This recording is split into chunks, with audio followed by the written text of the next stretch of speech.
حامدا ومصليا ومسلما أما بعد فقد قال الله جل وعلا في شان حبيبه الكريم مخبرا وآمرا إن الله وملائكته يصلون على النبي يا أيها الذين آمنوا صلوا عليه وسلموا تسليما صلى الله على سيدنا محمد وآله وأصحابه صلى الله على سيدنا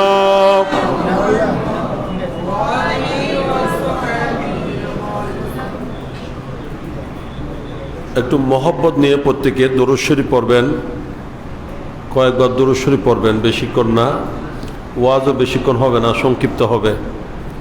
একটু মহব্বত নিয়ে দরুদ শরীফ পড়বেন। সাল্লে আলা রাসূলিনা মুহাম্মাদিন সাল্লে আলা হাবিবিনা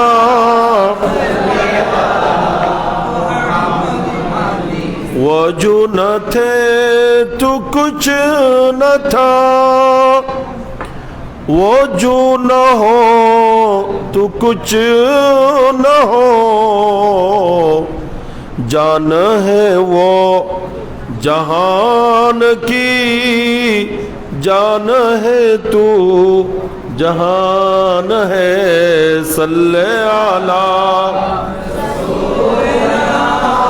सल्ले अला मुहम्मदिन सल्ले अला हबीबना।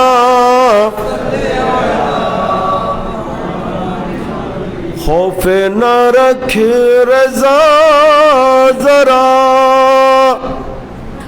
तू है अब्द मुस्तफ़ा,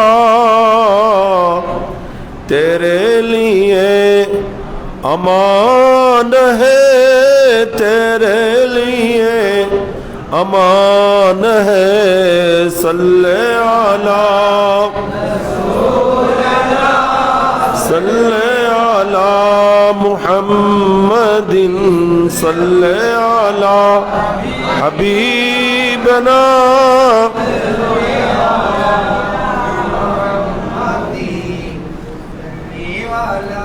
রবিউল আউয়াল শরীফের বরকতময় পবিত্র চাঁদে কুলগাঁও ব্যাপারীপাড়া মহল্লা কমিটির ব্যবস্থাপনায় এলাকাবাসীর সার্বিক সহযোগিতায় হযরতে আব্দুর রহমান শাহ রহমতুল্লাহ আলাই জামে মসজিদ প্রাঙ্গণে আয়োজিত আজকের 11তম জশ্নে ঈদে মিলাদুন্নবী সাল্লাল্লাহু আলাইহি সাল্লাম মাহফিলে উপস্থিত শ্রদ্ধাভাজন সম্মানিত সভাপতি সদরে মাহফিল দরবারে হাশিমে আলিয়া শরীফের যোগ্যতম শাহজাদা, বিশিষ্ট লেখক ও গবেষক উস্তাদুল উলামা হযরতুল হাজ আল্লামা মুফতি কাজী মোহাম্মদ আমার শ্রদ্ধেয় বড়বাজান আবুল ইরফান হাশেমি সাহেব মাদ্দাজিল্লুল আলী এতক্ষণ পর্যন্ত তকরির পেশ করলেন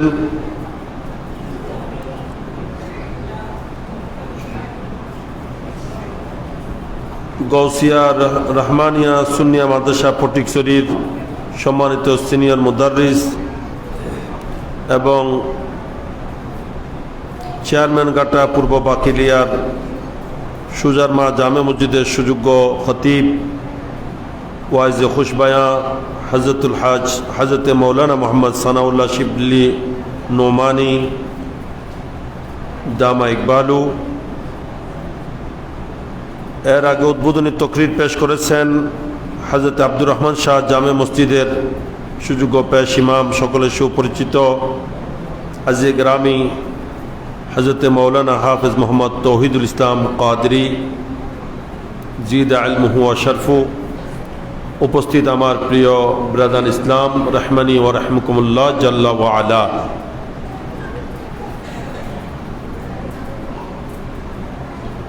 আল্লাহ তাআলার দরবারে অশেষ শুকর, আপনাদের সবাইকে জানাই আমি অসীম মোবারকবাদ। তকরির আলহামদুলিল্লাহ যথেষ্ট হয়েছে, রাত অনেক হয়েছে, আমিও খুব ক্লান্ত। ব্যস্ততা এত বেশি, মনে করেছিলাম এবার করোনার কারণে হয়তো প্রোগ্রাম কম করলে চলবে, ছটকা ছটকা হবে, তো দেখা যাচ্ছে আল্লাহর কি মেহেরবানি, এবার মাহফিল আরো বেড়ে গেছে। এখন আমি ৬ষ্ঠ নম্বর প্রোগ্রামে আসছি। জুমার পর থেকে এখানে রেস্ট নেই। এই বাটিয়ারি ৩ জায়গায় তো মাহফিলও ছিল, এর মধ্যে আরেকটা জানাজা অ্যাড হয়ে গেছে। 11টায় আমি জানাজা পড়াইছি বাটিয়ারি চেয়ারম্যান ঘাটা মাহমুদাবাদে।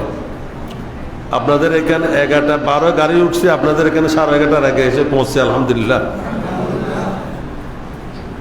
তো মেজুভাইজান আজকের মাহফিলের যিনি সভাপতি, ওনার শুভাগমন হয়েছে। উনিও অসুস্থ, উনি অনেক প্রোগ্রাম করে ক্লান্ত হয়ে আসছেন, তাই দেয়ার করার সুযোগ নেই।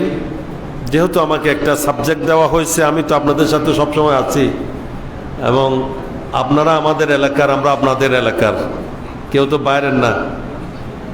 তো সেই হিসেবে যখন প্রয়োজন হয় ইনশাল্লাহ আমরা আসি। প্রতি বছর এই মাহফিলে আমরা ছিলাম। এটা তো অক্সিজেন চত্বরে হতো, এবছর কারণবশত মসজিদে হচ্ছে, ওখানে যেহেতু কাজ চলতেছে। আল্লাহ পাক সুবহানাহু ওয়া তাআলা সকলের পক্ষ থেকে এই আয়োজন ইন্তজামকে কবুল করুক। মসজিদ কমিটির পক্ষ থেকে তো মাহফিল 12 রবিউল আউয়াল হয়েছে। আমাদের মসজিদের সম্মানিত সভাপতি, ইনি আমাকেও ফোন করেছিলেন, ওই সময়ে ব্যস্ততার কারণে আমার আসার সুযোগ হয়নি। তো আমাকে একটা সাবজেক্ট দেওয়া হয়েছে, আহলে হাদিস তথা লামাযহাবীদের ভ্রান্ত মতবাদের স্বরূপ উন্মোচন ও মাযহাবের গুরুত্ব। আমি লম্বা আলোচনায় যাব না, সংক্ষেপে বলবো। আল্লাহর হাবিব হুজুরে করিম রউফুর রহিম সাল্লাল্লাহু তাআলা আলাইহি ওয়াসাল্লাম আমাদেরকে পরিপূর্ণ একটি দিন দিয়ে দুনিয়া থেকে নবী বিদায় গ্রহণ করেছেন, ঠিক কিনা? আমাদেরকে পর্দা করেছেন পরিপূর্ণ দিন দিয়ে। আল্লাহর প্যারা নবীর সাহাবাই কেরাম নবীর অনুসরণ করেছেন, তাবিনগণ সাহাবাই কেরামের অনুসরণ করেছেন, তবে তাবিনগণ তাবিনদের অনুসরণ করেছেন। এইভাবে জিনিসটা পর্যায়ক্রমে আস্তে আস্তে আমাদের পর্যন্ত পৌঁছেছে। আল্লাহর নবীর সাহাবাই কেরাম রিদওয়ানুল্লাহি তাআলা আলাইহিম আজমাইন সরাসরি নবীকে দেখেছেন, আল্লাহর নবীর যাবতীয় কার্যক্রম তারা অবলোকন করেছেন, সেগুলা মতো তারাও চলেছেন, এগুলাও তারা বর্ণনা আমার বাকিদেরকে পরবর্তীদেরকে দিয়েছেন, ঠিক কিনা?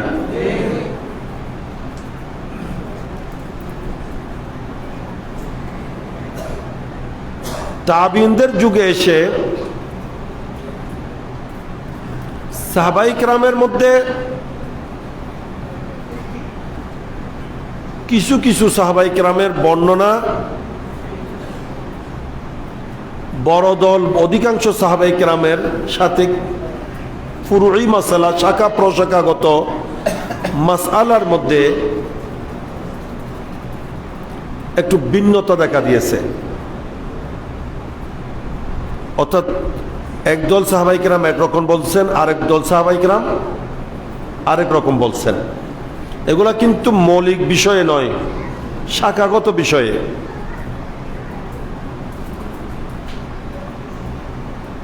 তখন দেখা যাচ্ছে ইসলামের মধ্যে, শরীয়তের বিধিবিধানের মধ্যে ইবাদতের পদ্ধতির মধ্যে একটা ব্যতিক্রম ধর্মীয় কিছু হতে পারে। সেই জন্য আমাদের ইমাম, যিনি ইমামুল আইম্মা, যিনি ইমামে আজম, যিনি সমস্ত ইমামদের ইমাম এবং যিনি সবচেয়ে বড় ইমাম, মহান ইমাম, ঠিক কিনা?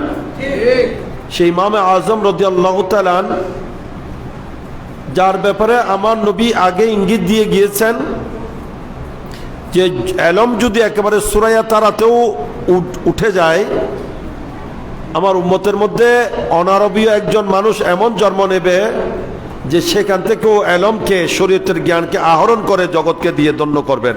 সুবহানাল্লাহ।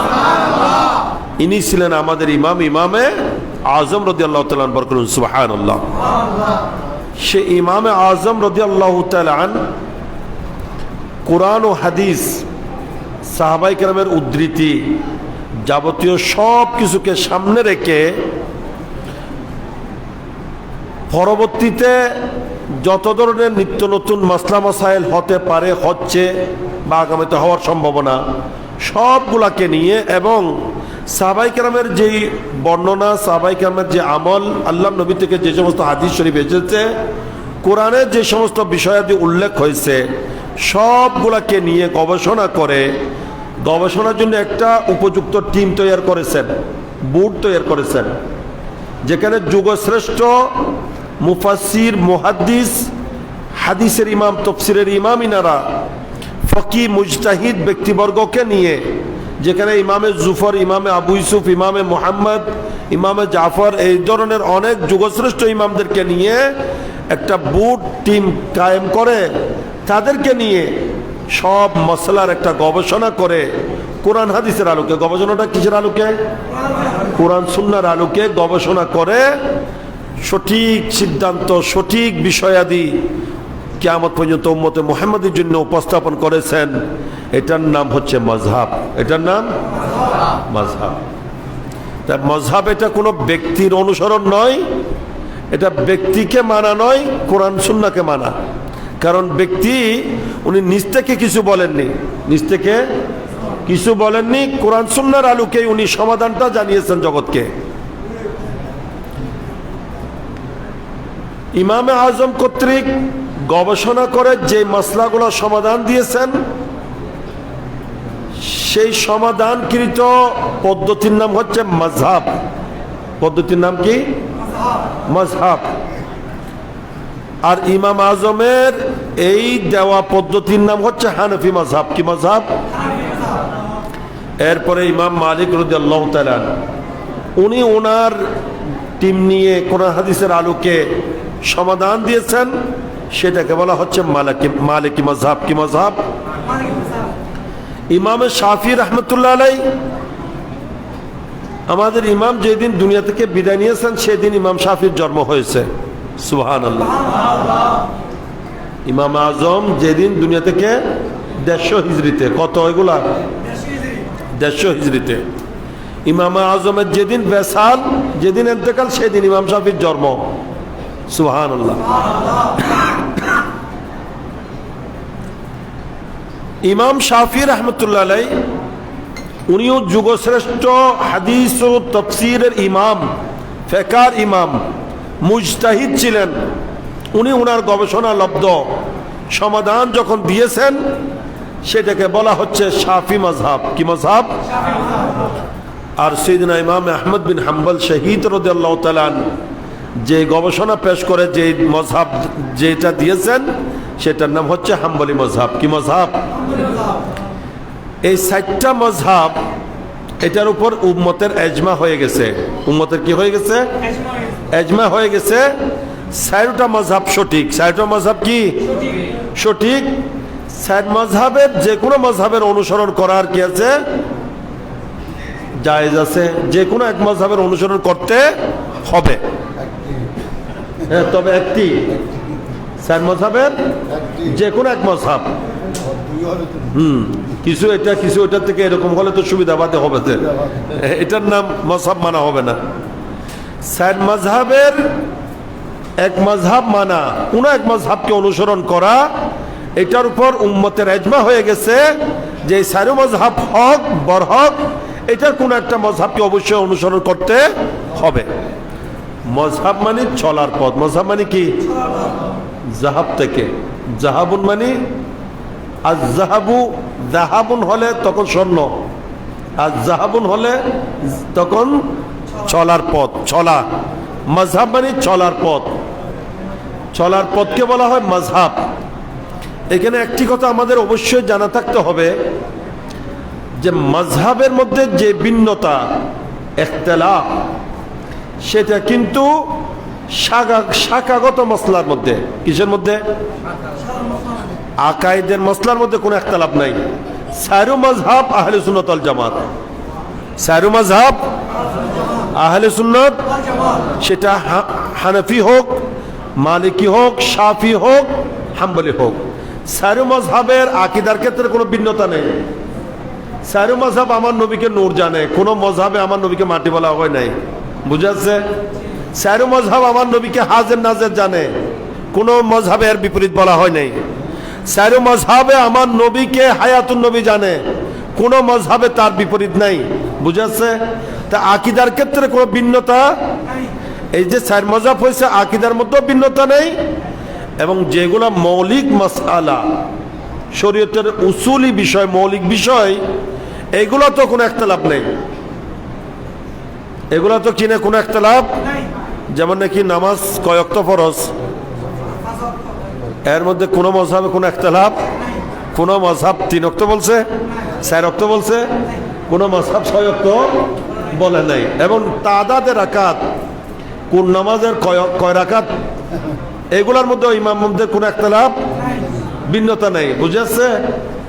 অজুর ফরজের মধ্যে, এই তায়াম্মুমের ফরজের মধ্যে, এগুলা এই বিশেষ করে মৌলিক বিষয় যেগুলা, সেই সমস্ত মৌলিক বিষয়ের মধ্যে মজহাবের কোনো ভিন্নতা নেই। শাখাগত বিষয়ের মধ্যে কিছু কিছু ভিন্নতা, আবার প্রত্যেক মশলায় যে ভিন্নতা হয়েছে সেরকমও নয়, প্রত্যেক মশলায় যে ইখতিলাফ সেরকম নয়।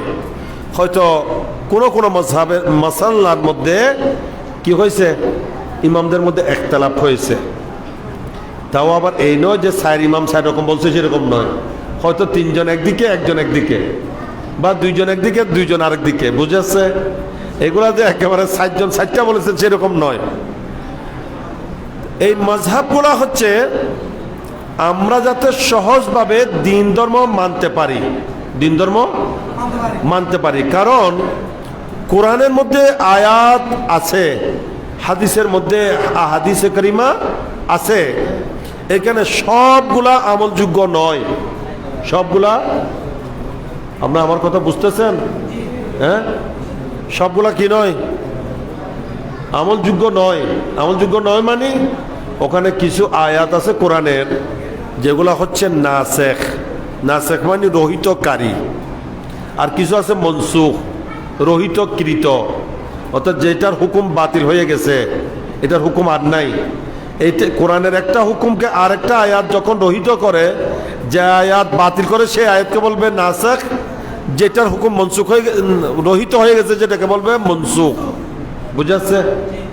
এগুলা হচ্ছে আসলে ক্লাসের পড়া, বর্তমানে শয়তানদের কারণে এগুলো আমাদেরকে আপনাদেরকে বলতে হচ্ছে, যে বাধ্য হয়ে বলতে হচ্ছে। যে হাদিসের মধ্যেও অগণিত হাদিস আছে, এখানে সব হাদিস কিন্তু আমলের নয়। মাত্র 3000 হাদিস হচ্ছে আমলের। কয় হাজার?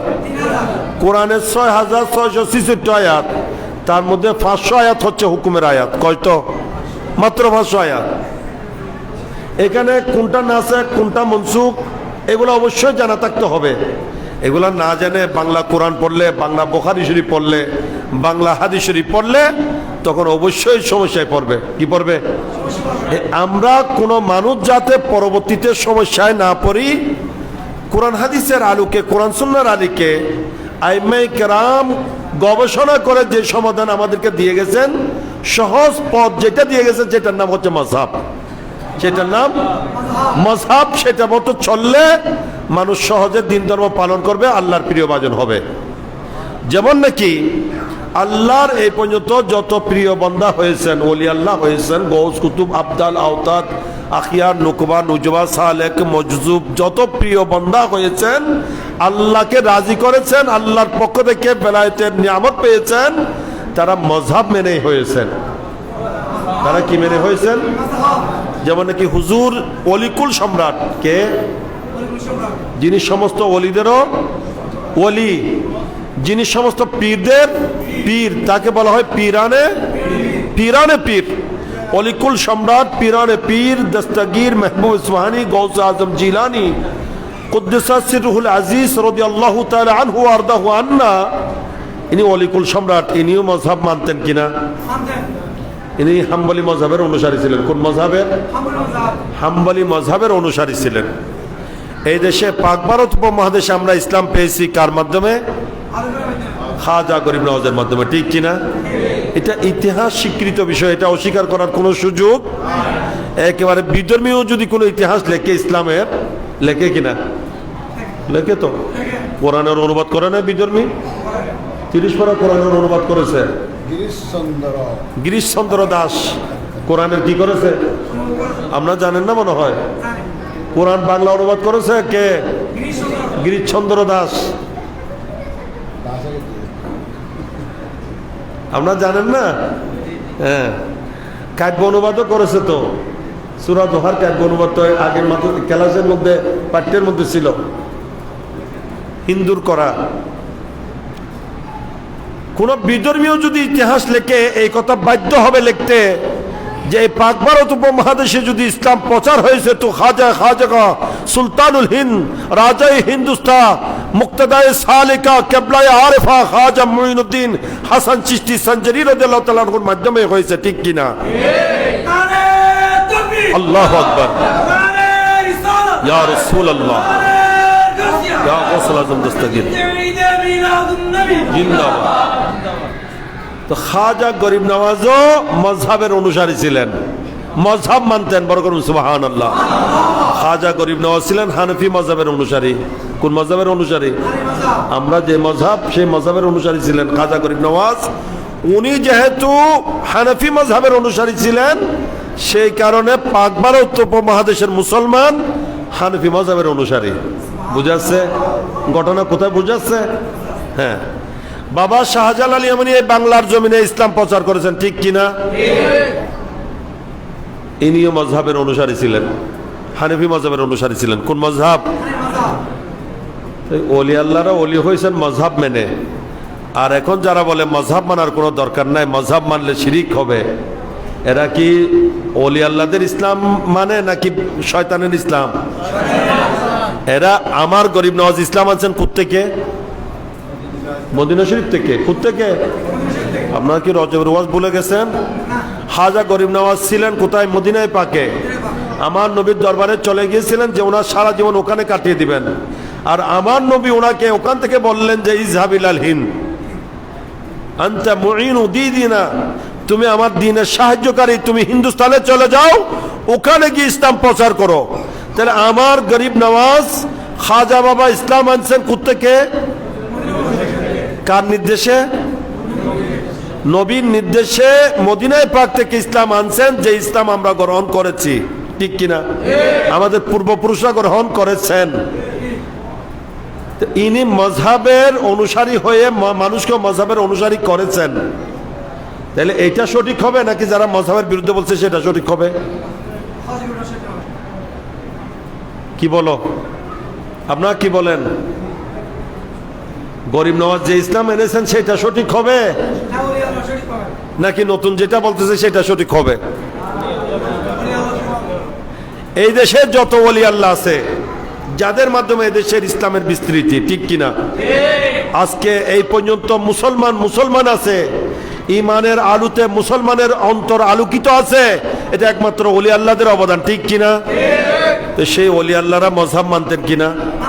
আমি সহজভাবে বলছি, আমি কোরআন হাদিসের আলোকে বললে তকরিরও লম্বা হয়ে যাবে, আপনাদের বুঝতেও কষ্ট হবে, সেই জন্য আমি একেবারে সহজ পদ্ধতিটা বলছি। এই দেশে যারা ইসলাম প্রসার করেছেন, ইসলামের সংরক্ষণ করেছেন, মানুষের অন্তরে ইসলামের বাতি জ্বালিয়েছেন, সমস্ত ওলি আল্লাহরা মজহাবের অনুসারী ছিলেন।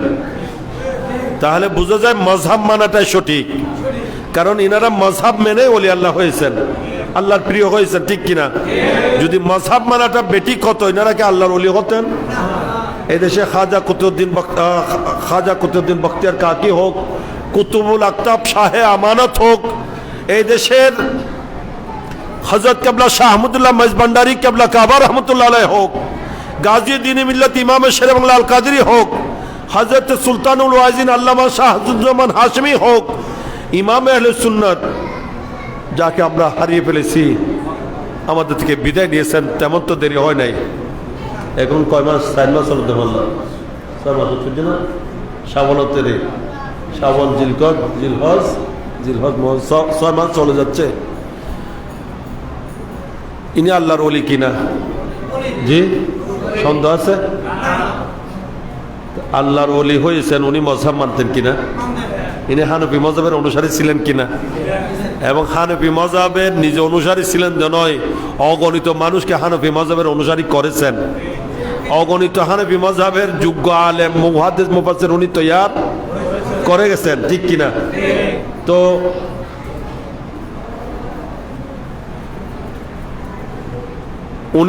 ইনি কি ভুল করেছেন না ঠিক করেছেন? উনি যদি ভুল করতেন, মজহাব মেনে যদি ভুল করতেন, তাহলে কি উনি আল্লাহর ওলি হতেন? আল্লাহ তো আমাদেরকে বলছে যে রাস্তা দিয়ে চলে মানুষ আমার পক্ষ থেকে নিয়ামত প্রাপ্ত হয়, তোমরা সেই রাস্তা দিয়ে চলো, ঠিক কিনা? ইহদিনাস সিরাতাল মুস্তাকিম সিরাতাল লাযিনা আন'আমতা আলাইহিম। আল্লাহর নিয়ামত প্রাপ্ত বান্দাদের রাস্তায় হচ্ছে সিরাতে মুস্তাকিম। তা আল্লাহর নিয়ামত প্রাপ্ত বান্দাদের মধ্যে নবীগণ, সিদ্দিকগণ, শহীদগণ এবং আউলিয়া কিরাম, ঠিক কিনা? তো আউলিয়া কিরাম যে রাস্তা দিয়ে চলে ওলি আল্লাহ হয়েছেন, নিশ্চয় রাস্তাটা সঠিক, রাস্তাটা। তো ইনারা প্রত্যেকে মজহাব মেনে ওলি আল্লাহ হয়েছেন। হযরত আব্দুর রহমান শাহ রহমতুল্লাহ আলাইহি, যার মাজারে আমরা মাজার মসজিদে আমরা বসছি, ওনার নামে প্রতিষ্ঠিত মসজিদ, ইনিও মজহাবের অনুসারী ছিলেন। কি ছিলেন? হানফি মজহাবের অনুসারী ছিলেন, নাকি মজহাব না মেনে ওলি হয়েছেন? এবং দেখবেন এই লামজহাবি যারা আছে, আলে হদিস বা আলে হাদিস নাম দিচ্ছে রে, আলে হাদিস কোনো দল হতে পারে না। আলে হাদিস কোনো দল হতে পারে না। আলে হাদিস যদি হয় তারা অচল হয়ে যাবে। কারণ হাদিস বলা হয় সবগুলাকে, যেটার উপর আমল করা যায়, যেটা আমলযোগ্য সেটাও হাদিস, যেটা আমলযোগ্য নয় সেটাও হাদিস। সেটাও কি হাদিস। হাদিসের মধ্যে যেটা উম্মতের আমলযোগ্য সেগুলাকে বলা হয় সুন্নাহ, সেগুলাকে বলা হয়। এই জন্য আমাদের নাম আহলে সুন্নাহ। আমরা কি? আমরা আহলে কোরআনও নয়, আহলে হাদিসও নই। আহলে হাদিস হলে যারা বলবে আহলে হাদিস, তাকে প্রথমে বলবেন যে 40 দিন তোমাকে লাগাতার রোজা রাখতে হবে, মধ্যখানে সেহরিও খেতে পারবে না, ইফতারিও খেতে পারবে না। যেহেতু হাদিসে পাকে আসছে, হাদিসে পাকে আসছে আল্লাহ নবী একাধারে 40 দিন রোজা রেখেছেন, যেটাকে বলা হয় সমে বেসাল। যে সমে বেসালের মধ্যে মধ্যখানে সেহরিও ছিল না, মধ্যখানে ইফতারিও ছিল না। 40 দিনের মধ্যে আল্লাহ নবী কোন ধরনের পানাহার করেননি। বরকত সুবহানাল্লাহ। এটাকে বলা হবে হাদিস। এটাকে কি? এটা সুন্নাহ নয়। এটা কি নয়? এটা সুন্নাত নয়, এটা হচ্ছে হাদিস। এটা কি আমলযোগ্য? আমরা কেউ পারবো 40 দিন না খেয়ে থাকতে? একেবারে এক ডুক ফানি না খেয়ে কেউ থাকতে পারবে? কিন্তু আমার নবী ছিলেন কিনা? হাদিসে পাকে আসছে আমার নবী যখন এইভাবে লাগাতার রোজা রাখছেন, সাহাবাই কেরাম বলে নবী রাখতেছেন, আমরা কেন রাখবো না? তাই ইনারাও শুরু করলেন। একদিন গেছে, 2 দিন গেছে, 3য় দিন দেখা যায় সিদ্ধা গেছে যে উঠতে পারছে না, নামাজে দাঁড়িয়েছে পড়ে যাচ্ছে, বসছে যে আর দাঁড়াইতে পারছে না। তখন আমার নবী জিজ্ঞাসা করলেন, কি ব্যাপার, তোমাদের এই অবস্থা কেন? তখন ইনারা বললেন, ইন্নাকা কাদ ওয়াসালতা ফাওয়াসালনা, যে ইয়া রাসূলুল্লাহ আপনি লাগাতার রোজা রাখছেন, আপনার দেখা দেখি আমরাও আপনার মতো লাগাতার রোজা রাখতেছি, সেহরি ইফতারি খাই না। আমার নবী বলছেন তখন, আইয়ুকুম মিসলি, তোমাদের মধ্যে আমার মতো কে আছো? তোমাদের মধ্যে আমার মতো কে আছো? অর্থাৎ তোমরা কেউ আমার মতো নই। এটা আমি নবী শান, আমি ইচ্ছা করলে লাগাতার রোজা রাখতে পারি, আমাকে আমার আল্লাহ পানাহার করান। বড় করুন সুবহানাল্লাহ। আল্লাহু আকবার নারে রিসালাত ইয়া রাসূলুল্লাহ নারে গাউসিয়া ইয়া রাসূলুল্লাহ দুরূদ ঈদ মিলাদুন নবী জিন্দাবাদ আল্লামা কাজী শাহিদ রহমান হাশমি। আমি যেহেতু সংক্ষেপ করছি বাকি সব বলছি না, একটাই বলছি। নজিবা একটা বলছেন আজকের সভাপতি মহোদয়, এটা তো আছে তার। আমি যেটা বলছি, কেউ যদি নিজেকে আহলে হাদিস দাবি করে তাকে বলবেন ভাই এক লাখ লাগাতার আপনাকে আগে 40 দিন রোজা রাখতে হবে, যেহেতু হাদিসে আছে 40 দিন লাগাতার রোজা রাখার কথা। কোথায় আছে? হাদিসে আছে। সুতরাং আপনাকে আগে 40 দিন রোজা রেখে দেখাইতে হবে আপনি আহলে হাদিস, ঠিক কিনা? তা আহলে হাদিস প্রথমে নামটাই অশুদ্ধ, প্রথমে নামটাই, এই জন্য আমাদের নাম আহলে হাদিস নয়, আমরা কি আহলে সুন্নাহ। বরকত সুবহানাল্লাহ। আমরা সঠিক, তারা বেঠিক, আমরা সঠিক, তারা, এবং আমরা যে হকের উপর আছি এটার দলিল সমস্ত ওলি আল্লাহরা, সমস্ত ওলি আল্লাহরা, ইনারা এই পথে চলে আল্লাহর প্রিয় ভাজন হয়েছেন। তো আমরাও তো তাদের পথে চলতে চাই কি চাই না? আমরা সেই পথে থাকতে চাই, সেই পথে চলে আল্লাহকে পেতে চাই। তা আল্লাহকে পেতে হলে অবশ্যই মযহাব মানতে হবে। আমাদেরকে মযহাব মেনে চলে দুনিয়া আখিরাতে সফলতা লাভ করার তৌফিক দান করুক। এখানে কথা বললে অনেক কথা আসবে। এই মযহাব না মেনে কখনো কেউ সঠিক পথ পেতে পারে না, আল্লাহর প্রিয়ভাজন হতে পারবে না। তা ওলি আল্লাহরা আমাদেরকে জানিয়ে দিয়েছেন মযহাব মানতে হবে, এবং কোরআনও বলছে যে সকলকে গিয়ে এদের কথা মতো হলে তো সকলে গিয়ে কি পড়তে হবে? মাদ্রাসায় বুখারী শরীফ পড়তে হবে, কোরআন তাফসীর পড়তে হবে। সম্ভব? সকলে কি মাদ্রাসায় গিয়ে পড়তে পারবে? অথচ এটা কোরআনের কথা, এটা নয়। কোরআন বলছে ফালাউলা নাফারা মিন কুল্লি ফিরকাতিন লিতাফাক্কাহু ফিদ-দীন ওয়া লিয়ুনযিরু কওমাহুম ইযা রাজাউ ইলাইহি। ঠিক আছে না? এগুলো তো হাফেজ সাহেব, হ্যাঁ, ইমাম সাহেব, মাওলানা সাহেব, হাফেজ সাহেব। আল্লাহর কোরআন, আল্লাহ বলছেন প্রত্যেককেই মাদ্রাসায় গিয়ে লেখাপড়া করে ফিকহ দ্বীনের সমাজ অর্জন করা, এটা আল্লাহ ফরজ করে দেন নাই। আল্লাহ বলছেন প্রত্যেক গোত্র থেকে কিছু মানুষে দ্বীনের ফিকহ সমাজ জ্ঞান লাভ করবে। তারা তাদের বাকিদের কাছে ফিরে এসে তাদেরকেই আল্লাহ এবং রসুলের বাণীগুলা পৌঁছাবে, কবর হাসর পরকালের আযাবের কথাগুলা বলে ভীতি প্রদর্শন করবে, যাতে তারা গুনাহ নাফরমানি থেকে বাঁচে, সঠিক পথে পরিচালিত হতে পারে। বরকত সুবহানাল্লাহ। প্রত্যেককে মুফতি হতে হবে না। হ্যাঁ, প্রত্যেককে মুফতি হতে হবে না, প্রত্যেককে মাদ্রাসায় পড়তে হবে না, বুঝেছে? তো প্রত্যেকেই কোরআন হাদিস থেকে ইস্তেমবাদ করতে পারবে না, মসলার সমাধান দিতে পারবে না। এগুলো যাদেরকে আল্লাহ সেই জ্ঞান দিয়েছেন তাদের পক্ষে সম্ভব, বুঝেছে? তো যারা করেছেন আমরা তাদের অনুসরণ করব। সহজে বুঝলে এভাবে বুঝেন, আমাদের শরীরে রোগ হয় কিনা? আচ্ছা, এই রোগের জন্য যে ওষুধগুলা তৈরি হয়, ওষুধগুলা তৈরি হয় কি দিয়ে? গাছপালা দিয়ে, লতা পাতা দিয়ে, ঠিক কিনা? হ্যাঁ, বনে জঙ্গলে যে গাছপালা আছে এগুলো ঔষধি গাছ। ঔষধি গাছ থেকেই এই ফর্মুলাগুলা তৈরি করে, এগুলা দিয়ে ওষুধ তৈরি করা হয়। সে ওষুধগুলাকেই আমরা ভালো হচ্ছি, ঠিক কিনা? আচ্ছা, এখন কেউ যদি বলে আমি অসুস্থ হলাম, আমি ডাক্তারের কাছে কেন যাব? বাজারে তো বইপত্র আছে, চিকিৎসাবিদ্যার বইপত্র বাজারে পাওয়া যায় কিনা? আমি বাজার থেকে বই কিনব, বই কিনে পড়ব, পরে আমার শরীরের রোগের চিন্তাগুলা বইয়ের সাথে মিলিয়ে কোন রোগের কি ওষুধ খেতে হবে এটা বাইর করব। বাইর করে আমি গিয়ে এই জঙ্গলের মধ্যে পাতাগুলা খুঁজব, রসগুলা নেব, লতা পাতাগুলা থেকে ওষুধ তৈরি করে খেয়ে আমি সুস্থ হব। এটা কি ভালো কথা হবে? সঠিক সিদ্ধান্ত হবে? জি, এটা কি সঠিক সিদ্ধান্ত হবে? না, আমরা অসুখ হলে কি করি? ডাক্তারের কাছে যাই, ডাক্তার এই স্লিপের মধ্যে লিখে দিল এই ওষুধটা এইটা এতবার, এটা এতবার, এটা এতবার করে খাও, ভালো হয়ে যাবে। আলহামদুলিল্লাহ দেখা যায় ঠিকই ওষুধ খেয়ে ভালো হয়ে যায়, ঠিক কিনা? তো কোনটা সহজ? কোনটা সহজ? এই সহজ পথটা যারা দেখিয়েছেন এনারা হচ্ছেন মযহাবের ইমাম, এনারা হচ্ছেন মযহাবের ইমাম। আমি জিনিসটাকে আরো একটু ক্লিয়ার করি। আমরা সকালে কেউ হয়তো নান রুটি খায়, কেউ হয়তো ঘরে বানানো হাত বানানো রুটি খায়, কেউ হয়তো ফুরি খায়, কেউ হয়তো পরাটা খায়, ঠিক কিনা? হ্যাঁ, ঠিক কিনা? খিদা নিবারণের জন্য আমরা হয়তো পরোটা খাই, নাইলে নান রুটি খাই, নাইলে ফুরি খাই, নাইলে হাত বানানো রুটি খাই, ঠিক কিনা? 4 ধরনের তো হয়। আচ্ছা, এই পরোটা হোক, রুটি হোক, নান রুটি হোক বা ফুরি হোক, যাই হোক না কেন, উপাদান এক কিনা? কি দিয়ে তৈরি হয়? আটা দিয়ে।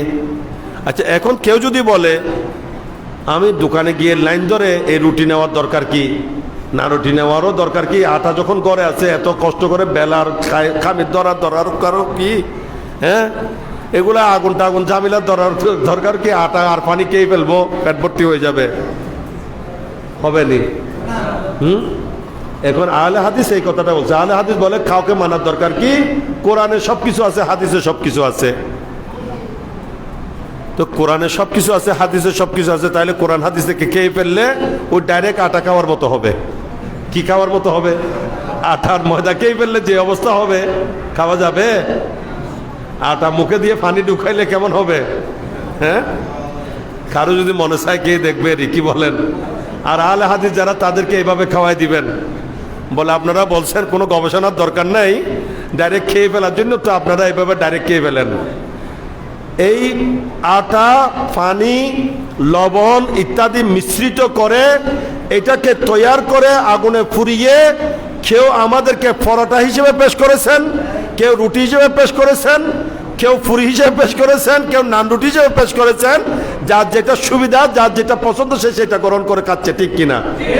আমাদের খিদা নিবারণ হচ্ছে, শরীরও খারাপ হচ্ছে না। আর যদি কেউ এত ঝামেলায় না গিয়ে বলে যে আমি ডাইরেক্ট খেয়ে ফেলবো, তাহলে কি ফ্যাটের খিদা যাবে নাকি ফ্যাটের যন্ত্রণা বাড়বে? এই লামাজহাবিদের কথা হলো সেই যন্ত্রণায় বুগা। এরা বলে সরাসরি খেয়ে পেলো। আমাদেরকে মজহাব 4 রকম বললেও সবাই বলছে কোরআন হাদিস থেকে। কোত্থেকে? কোরআন সুন্নাহ থেকে।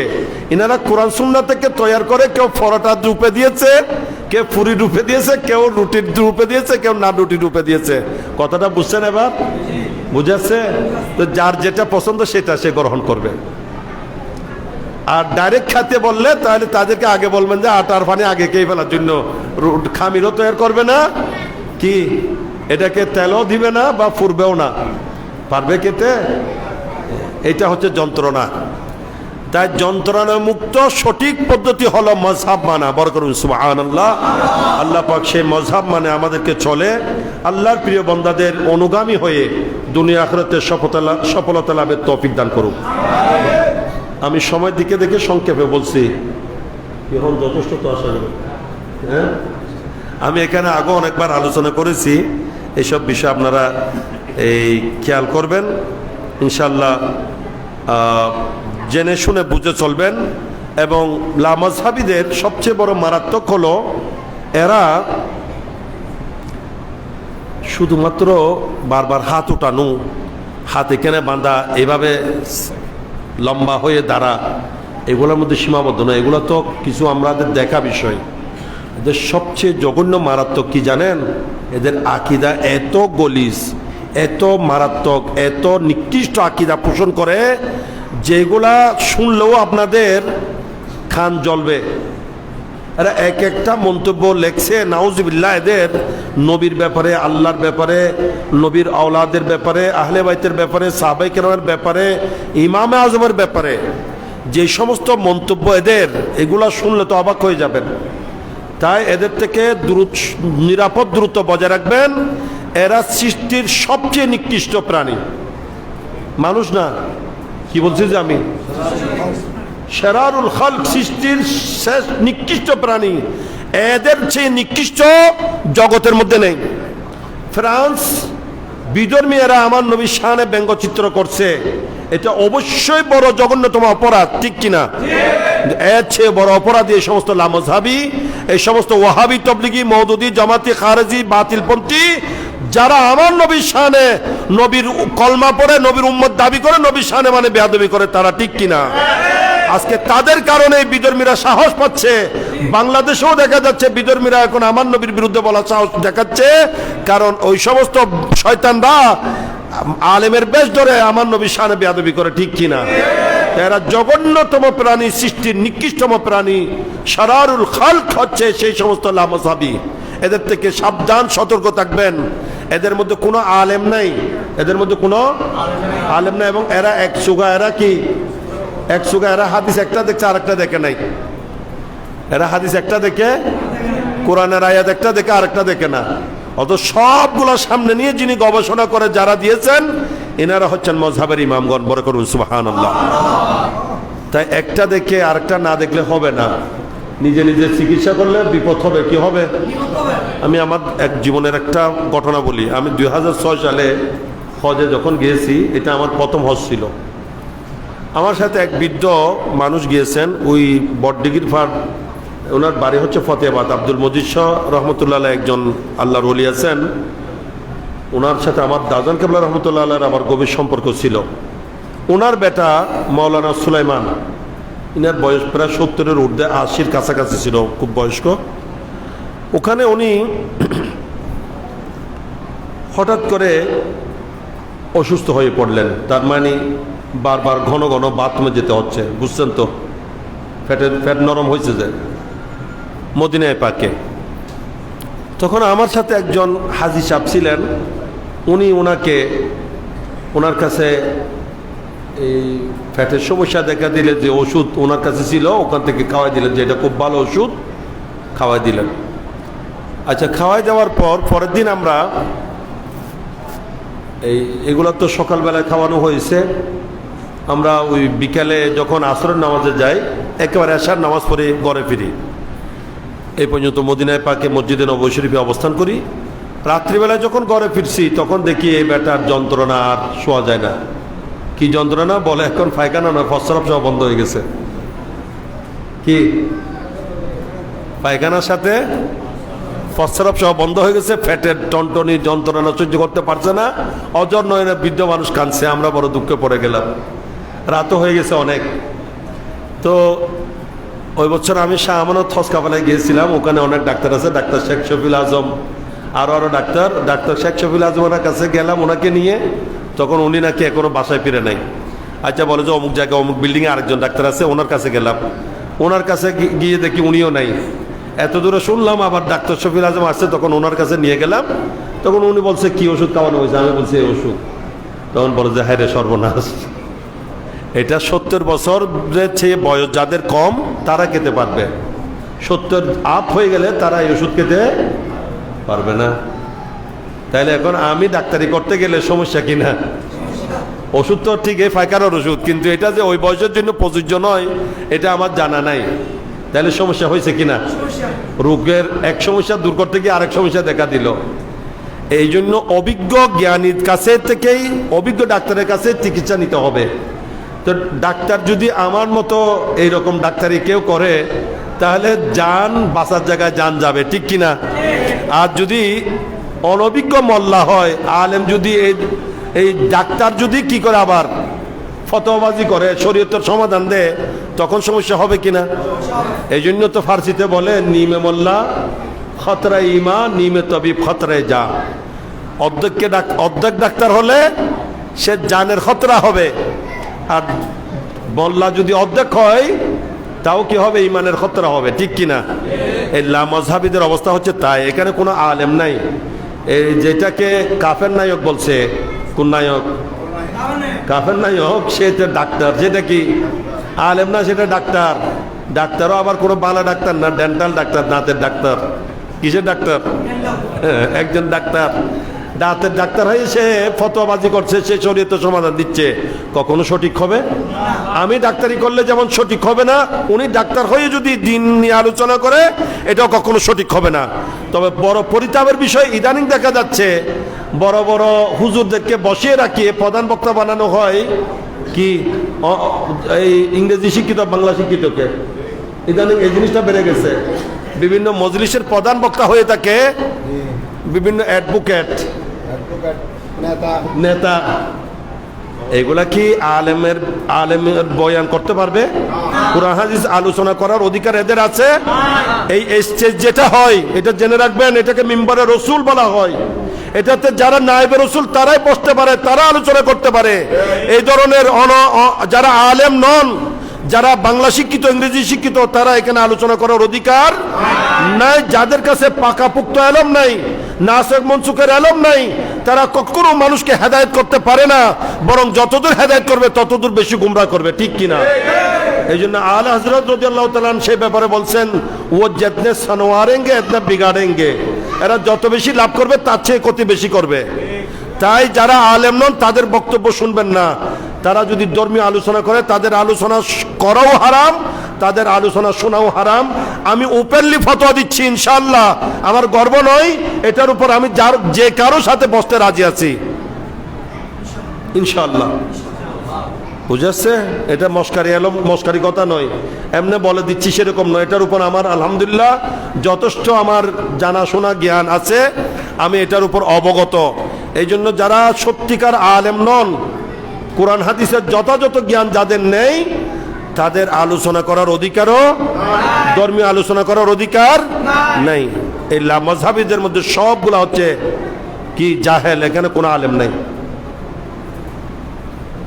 কোনো আলেম নেই ওখানে। বাংলা পরে পরে এরা আলেম ফতোয়াবাজি করতেছে যে, আচ্ছা এইগুলা বললে আমার অনেক লম্বা হয়ে যাবে, সংক্ষেপ কথা। এখানে কিছু প্রশ্ন আসছে, প্রশ্নগুলার উত্তর সংক্ষেপে দিব আমি। প্রথম প্রশ্ন দেখতেছি, মহিলাদের মাজারে যাওয়া জায়েজ আছে কিনা? হ্যাঁ, মহিলাদের মাজারে যাওয়ার অনুমতি নেই শরীয়তে। মহিলাদের মাজারে যাওয়ার কি নাই? অনুমতি নেই। হাদিসে পাকে তো আল্লাহর নবী জায়েরাত যারা, তাদের উপর লানত করেছেন। কি করেছেন? এই জন্য আলা হযরত রাদিয়াল্লাহু তাআলা আনহুর কাছে প্রশ্ন করা হয়েছিল, মহিলাদের এসে, আমি ইমাম আহলে সুন্নাত, আমার শ্রদ্ধেয় বড় আব্বাজান কিবলা, পুরা সুন্নি দুনিয়ার যিনি মুরব্বী ইমাম, সেই ইমামে হাশমি রহমতুল্লাহ আলাইহির জবানও শুনেছি। আলা হযরত 12 দিন ব্যাপী মাহফিলে উনি বয়ান করছেন যে আলা হযরত এটা, এবং ওনার থেকে আগে শুনেছি, এখন আমি ফতোয়া রেজবিয়া নিজে দেখেছি। ফতোয়া রেজবিয়া 30 খন্ড আমার কাছে আছে, আলহামদুলিল্লাহ। আলা হযরত রাদিয়াল্লাহু তাআলা আনহুকে প্রশ্ন করা হয়েছিল যে মহিলাদের মাজারে যাওয়া জায়েজ আছে কিনা। এগুলার উপর আমি মসজিদে আলোচনা করেছি, আমার মসজিদে বিস্তারিত আলোচনা করেছি সফরসাদে। তা আলা হযরত রাদিয়াল্লাহু তাআলা বলছেন, তোমার প্রশ্নটাই গলত, তোমার প্রশ্ন শুদ্ধ হয় নাই।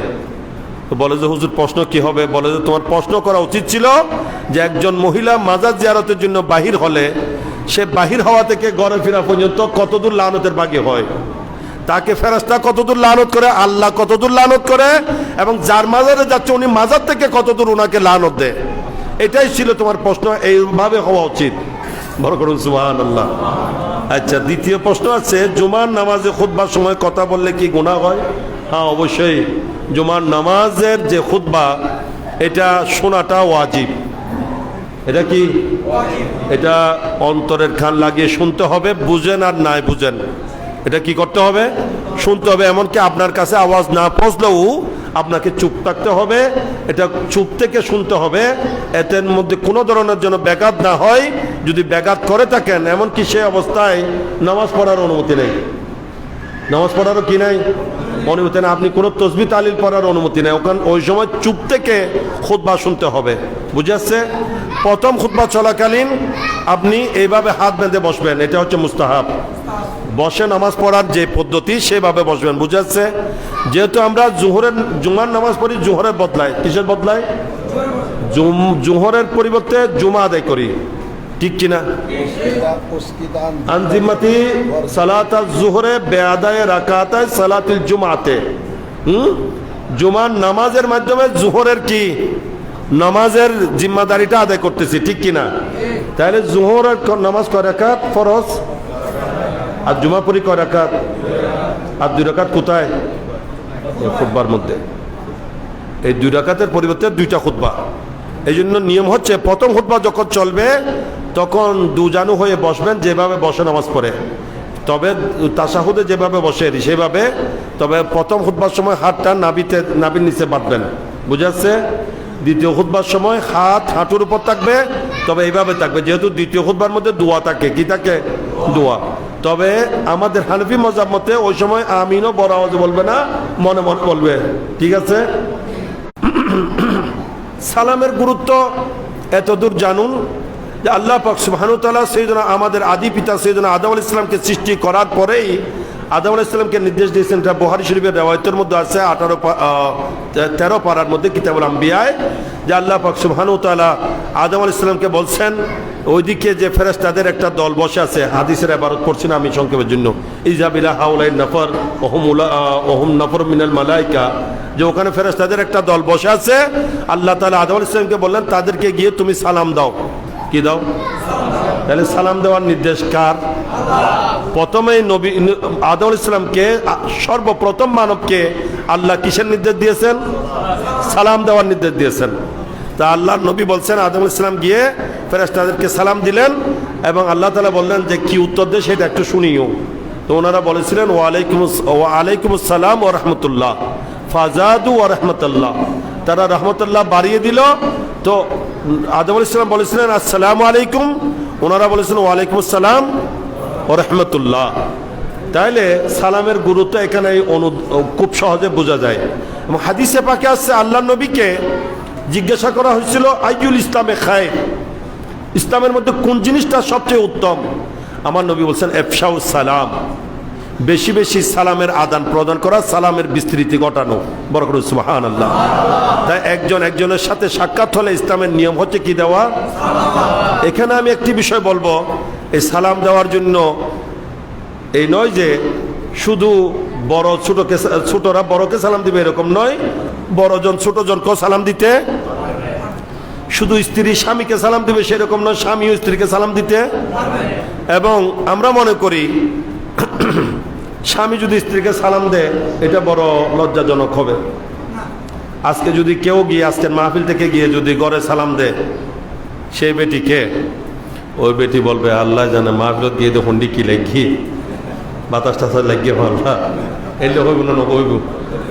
অথচ সালাম দেওয়া কোনো আয়াত, সালাম দিলেন আসসালামু আলাইকুম বললেন আমল নামায় 10টা নেকি উঠে যাবে, ও রহমতুল্লাহ বৃদ্ধি করলেন 20টা নেকি উঠে যাবে, অবরাকাতু বৃদ্ধি করলেন 30টা নেকি আমল নামায় রেকর্ড হয়ে যাবে। বরকত সুবহানাল্লাহ।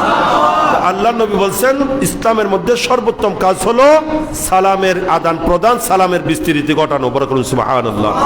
এবং আল্লাহ নবী যখন মদিনায় পাকে তশরিফ নিয়ে গেলেন, হযরত আব্দুল্লাহ ইবনে সালাম রাদিয়াল্লাহু তাআলা বলছেন আমি আল্লাহ নবীকে দেখতে গেলাম, তখন আল্লাহ নবী মানুষদেরকে বলতেছেন কি ইফশাউস সালাম ওয়া আতিমুত তাআম ওয়া সাল্লু বিল লাইলি ওয়ান নাসু নিয়াম তাদখুলুল জান্নাতা দারাস সালাম। আমার নবী বলতেছিলেন যে তোমরা বেশি বেশি সালামের আদান প্রদান করো, মানুষদেরকে ক্ষুধার্তদেরকে খাবার খাওয়াও এবং রাতের ওই সময়ে নামাজ পড়ো যখন জগতের মানুষ ঘুমিয়ে থাকে, তার মানে তাহাজ্জুদের নামাজ। নবী বলছেন তাহলে তোমরা জান্নাত দারুস সালাম জান্নাতে প্রবেশ করার সুযোগ পাবে। বরকত সুবহানাল্লাহ। তাহলে সালামের গুরুত্ব আশা করি বুঝাচ্ছে, লম্বা করলে অনেক লম্বা হয়ে যাবে, সংক্ষেপ কথা। সালাম দেওয়া সুন্নত, তবে সালামের উত্তর দেওয়া, আর সালামটা আসসালামু আলাইকুম কিভাবে দিবেন? আসসালামু আলাইকুম না, আমরা সালাম দিই জবাবও দিই কিন্তু কোনোটাই শুদ্ধ নাই। দেখা যায় কাউকে সালাম দেয় আসসালামু আলাইকুম বলে উনিও মাথাটা নাড়ে, ঠিক কিনা? হ্যাঁ, এটাতে সালামও হলো না, সালামের জবাবও হলো না, এটাতে লাভের জায়গায় ক্ষতি হবে। কি হবে? আমরা মুসলমান, এটা দুঃখজনক, এখনো শুদ্ধ করে সালামটা দিতে জানি না। তা আশা করে আজ থেকে কেউ আর অশুদ্ধ সালাম দিবেন না, পরিপূর্ণ শুদ্ধ করে সালাম দিবেন আসসালামু আলাইকুম ওয়া রাহমাতুল্লাহি ওয়া বারাকাতুহু। যদি সংক্ষেপ সময় কম থাকে তাহলে শুধু আসসালামু আলাইকুম বলবেন, বুঝাচ্ছে? আর যিনি আল্লাহর কোরআন বলছে যাকে সালাম দেওয়া হয় উনি উত্তরের মধ্যে একটু বাড়িয়ে বলবে। কি বলবে? বাড়িয়ে বলবে। কোরআনে পাকে আছে সালামের আদান প্রদানের কথা, কোথায় আছে? কোরআনে। এই জন্য সালাম দেওয়াটা সুন্নত, সালামের উত্তর দেওয়া আল্লাহ তাআলা বলেন ইজা হুয়্যিতুম বিতাহিয়াতিন ফাহাইয়ু বিআহসানা মিনহা আও রুদ্দুহা। আল্লাহ বলেন তোমাদেরকে কেউ যদি সালাম দেয় তোমরা তার উত্তরে আরো সুন্দর করে তার উত্তরটা দাও। বুঝাচ্ছে? অর্থাৎ আপনাকে যদি আসসালামু আলাইকুম বলা হয় আপনি ওয়া আলাইকুম আসসালাম ওয়া রাহমাতুল্লাহ বলবেন। আপনাকে যদি আসসালামু আলাইকুম ওয়া রাহমাতুল্লাহ বলা হয় আপনি ওয়া আলাইকুম আসসালাম ওয়া রাহমাতুল্লাহি ওয়া বারাকাতুহু বলবেন। আর আপনাকে যদি আসসালামু আলাইকুম ওয়া রাহমাতুল্লাহি ওয়া বারাকাতুহু বলা হয় আপনি ওয়া আলাইকুম আসসালাম ওয়া রাহমাতুল্লাহি ওয়া বারাকাতুহু ওয়া মাগফিরাতুহু বলতে পারেন। আর সময় যদি না থাকে আল্লাহ বলেন কমস কম যতদূর দিয়েছে অতদূর ফেরত দাও। বুঝে যাচ্ছে? এর মাধ্যমে আপনার উপরও শান্তি নাজিল হবে, যাকে সালাম দিয়েছেন ওনার উপরও শান্তি নাজিল হবে। বুঝে যাচ্ছে? আচ্ছা, আরেকটা প্রশ্ন দেওয়া হয়েছে, মাজারে সিজদা দেওয়া জায়েজ আছে কিনা? হ্যাঁ, মাজারে সিজদা দেওয়া জায়েজ নাই, শরীয়ত মতে হারাম। কি? শরীয়ত মতে মাজারে সিজদা দেওয়া হারাম, জায়েজ নাই। হ্যাঁ, কেউ যদি কোনো মাজারকে আবার কোনো ওলি আল্লাহকে আল্লাহর সমকক্ষ মনে করে সিজদা করে, তবে এটা শিরিক হবে। এটা কি হবে? শিরিক হবে। আর যদি সমকক্ষ মনে না করে এমনি সম্মানার্থে আল্লাহর ওলিকে সিজদা করে, মাজারকে সিজদা করে, এটা কি নাই? জায়েজ নাই। হাদিসে পাকে আছে, আল্লাহ নবী বলছেন আল্লাহ তাআলা ইহুদ ও নাসরাকে লানত করুক। এটা আল্লাহ নবীর একেবারে অপাতের পূর্বক্ষণে বলছেন নবী, লানাল্লাহুল ইহুদা ওয়ান নাসারা ইত্তাখাযু কুবুর আমবিয়াইহিম মসজিদা। আল্লাহ তাআলা ইহুদ ও নাসরাকে লানত করুক, যেহেতু তারা তাদের নবীদের কবরকে সিজদাগাহ বানিয়ে নিয়েছে, সিজদার জায়গা বানিয়ে নিয়েছে। অর্থাৎ তারা নবীদের কবরে কি করত? এই জন্য নবী তাদেরকে কি দিচ্ছেন? তাই মাজারে সিজদা করা কিনা জায়েজ। এটা হচ্ছে শরীয়তের সমাধান। ওয়া আখির দাওয়ানা আনিল হামদুলিল্লাহি রাব্বিল আলামিন। আসসালামু আলাইকুম ওয়া রাহমাতুল্লাহি ওয়া বারাকাতুহু।